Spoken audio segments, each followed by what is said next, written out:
छात्रों नमस्ते। आज हम लेकर आए भगवान के डाकिए। इस अध्याय के प्रश्न उत्तर क्वेश्चन एंड आंसर्स। देखो छात्रों, इसके पहले भी हमने इसका सटीक विश्लेषण देखा है। आज हम सटीक प्रश्न एवं उत्तर हम देखने जा रहे हैं। ज़रूर आप इसे ध्यानपूर्वक देखें, सुने तथा समझे और लिखिए भी। छात्रों, मेरे चैनल पर आप नए हैं तो ज़रूर मेरे चैनल को सब्सक्राइब करें।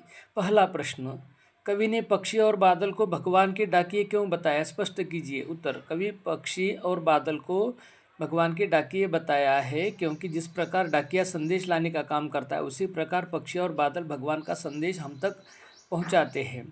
उनके लिए संदेश को हम भले ही न समझ पाए, पर पेड़ पौधे, पानी और पहाड़ उसे भली प्रकार पढ़ और समझ लेते हैं। जिस तरह बादल और पक्षी दूसरे देश में जाकर भी भेदभाव नहीं करते, उसी तरह हमें भी अपना आचरण करना चाहिए। 2, पक्षी और बादल द्वारा लाई गई चिट्ठियों को कौन कौन पढ़ पाते हैं? सोच कर लिखिए। उत्तर देखिए छात्रों, पक्षी और बादल प्रेम, सद्भाव और एकता का संदेश एक देश से दूसरे देश को भेजते हैं। दोनों इसमें सटीक यहाँ पर हमने प्रश्न छात्रों देखे हैं। अगला प्रश्न, इन पंक्तियों का भाव है। क, पक्षी और बादल प्रेम, सद्भाव और एकता का संदेश एक देश से दूसरे देश को भेजते हैं। तो इन पंक्तियों में वो भाव है छात्रों। उत्तर, पक्षी और बादल ये भगवान के डाकिए हैं जो एक महादेश से दूसरे महादेश को जाते हैं। हम तो समझ नहीं पाते हैं मगर उनकी लाई चिट्ठियाँ पेड़ पौधे, पानी और पहाड़ बाँचते हैं। बाँचना यानी छात्रों वाचन करना, पढ़ना और उन्हें पूरी तरह से सूझबूझ के साथ समझना। अगला सवाल है, अगला भाव, प्रकृति देश देश में भेदभाव नहीं करती। एक देश से उठा बादल दूसरे देश में बरस जाता है।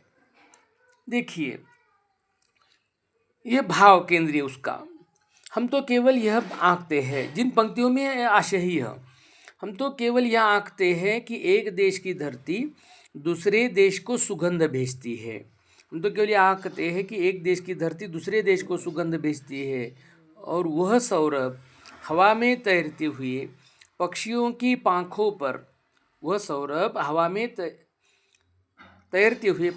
पाँखों पर तीरता है और एक देश का भाव दूसरे देश में पानी बनकर गिरता है। अगला सवाल छात्रों, पक्षी और बादल की चिट्ठियों में पेड़ पौधे, पानी और पहाड़ क्या पढ़ पाते हैं? उत्तर, कवि का कहना है कि पक्षी और बादल भगवान के डाकिए हैं।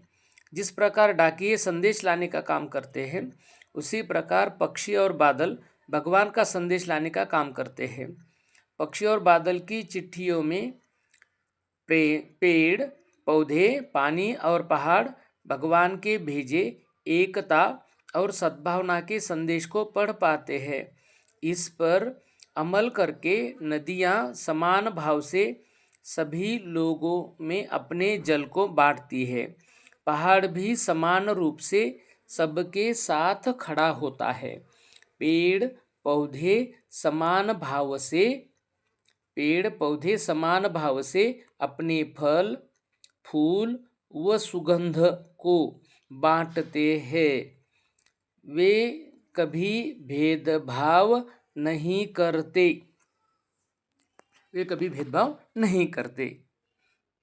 तो देखते हैं छात्रों अगला सवाल, एक देश की धरती दूसरे देश को सुगंध भेजती है। कथन का भाव स्पष्ट कीजिए। उत्तर देखते हैं छात्रों, एक देश की धरती अपने सुगंध व प्यार को पक्षियों के माध्यम से दूसरे देश को भेजकर सद्भावना का संदेश भेजती है। धरती अपनी भूमि में उगने वाली फूलों की सुगंध को हवा से तथा पानी को बादलों के रूप में भेजती है। हवा में उड़ते हुए पक्षियों के पंखों पर प्रेम और प्यार की सुगंध तैर कर दूसरे देश तक पहुंच जाती है। इस प्रकार एक देश की धरती दूसरे देश को सुगंध भेजती है।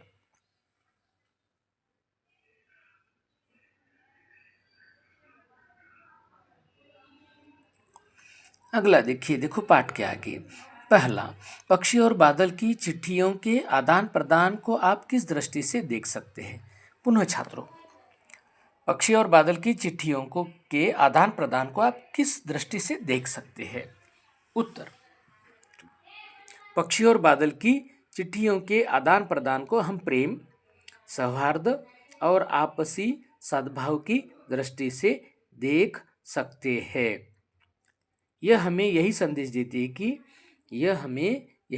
देते हैं कि हम वर्ण व जातीय बंधन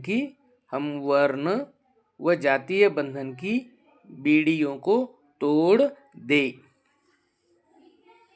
अगला सवाल छात्रों, आज विश्व में कहीं भी संवाद भेजने और पाने का एक बड़ा साधन इंटरनेट है। पक्षी और बादल की चिट्ठियों की तुलना इंटरनेट से करते हुए 10 पंक्तियां लिखिए। देखो छात्रों, इसका उत्तर, पक्षी और बादल प्रकृति के अनुसार काम करते हैं, किंतु इंटरनेट मनुष्य के अनुसार काम करते हैं। बादल का कार्य प्रकृति प्रेमी को प्रभावित करती है, किंतु इंटरनेट विज्ञान प्रेमी को प्रभावित करती है। पक्षी और बादल का कार्य धीमी गति से होता है, इंटरनेट का कार्य तीव्र गति से होता है। इंटरनेट एक व्यक्ति से दूसरे व्यक्ति तक बात पहुंचाने का सरल तथा तेज माध्यम है। इसके द्वारा हम किसी व्यक्तिगत राय विचारों को जान सकते हैं, लेकिन पक्षी और बादल की चिट्ठियाँ हमें भगवान का संदेश देते हैं। वे बिना भेदभाव के सारी दुनिया में प्रेम और एकता का संदेश देते हैं। वे बिना किसी भेदभाव के सारी दुनिया में प्रेम और एकता का संदेश देते हैं। हमें भी इंटरनेट का संदेश विश्व में फैलाना चाहिए। अगला देखिए छात्रों प्रश्न, हमारे जीवन में डाकिये की भूमिका।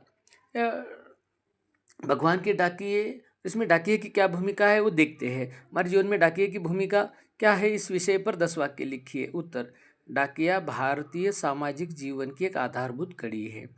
डाकिया द्वारा डाक लाना, पत्रों का बेसब्री से इंतज़ार करना, डाकिये से ही पत्र पढ़वा कर उसका जवाब लिखवाना इत्यादि तमाम महत्वपूर्ण पहलू हैं जिन्हें नज़रअंदाज नहीं किया जा सकता। उसके परिचित सभी तबके लोग हमारे जीवन में डाकिये की भूमिका अत्यंत महत्वपूर्ण है। भले ही अब कंप्यूटर और ईमेल का ज़माना आ गया है, पर डाकिये का महत्व अभी भी उतना ही बना हुआ है जितना पहले था। कई अन्य देशों ने होम टू होम डिलीवरी को ख़त्म करने की तरफ कदम बढ़ाए, इसे सुविधा शुल्क से जोड़ दिया है। वहीं भारतीय डाकिया आज भी सुबह से शाम तक चलता ही रहता है। डाकिया कम वेतन पाकर भी अपना काम अत्यंत परिश्रम और लगन के साथ संपन्न करता है। गर्मी, जाड़ा और बरसात का सामना करते हुए वह समाज की सेवा करता है।